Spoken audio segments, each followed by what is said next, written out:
We're working on a FarmTrac 45 today. We're removing the injection pump. Now, if you're watching this video, it's because you do not speak Indian, and there is no English videos on how to pull a FarmTrac pump. So we're going to try to make one and make sure this tractor starts afterwards. So first thing you do is pull your radiator, pull your hood, all that fun stuff.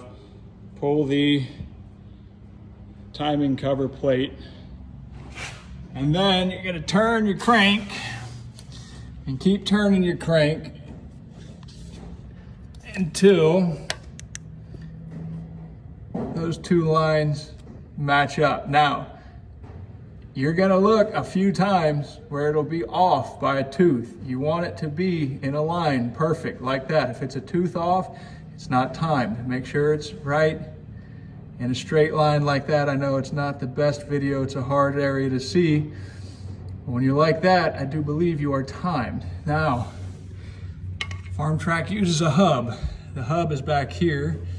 This is the timing gear. Take you a center punch and put you a mark here and a mark on this hub. That way you're 100% sure you're timed and back in gear.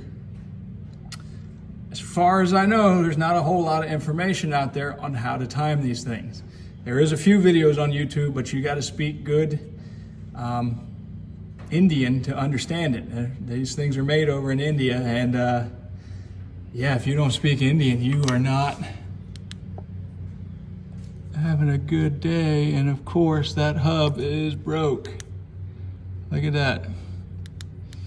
Hub is cracked. Oh, that's fun. Oh boy. So the gear stays. This piece right here, it goes in here and holds the gear to the hub that's on the front of the pump. Make you a mark right there with a center punch, and then you'll see the hub where it rides in there in the beginning video.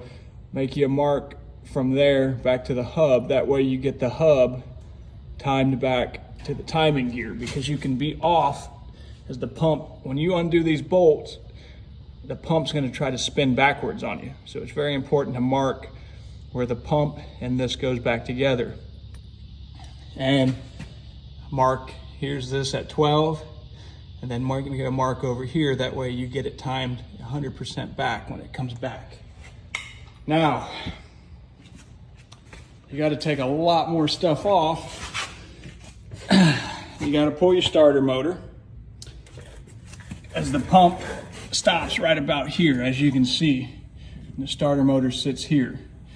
After you pull your starter motor, you pull all your filters. There's two filter assemblies over here. Pull those off. Pull your starter motor, and then there's 4 bolts.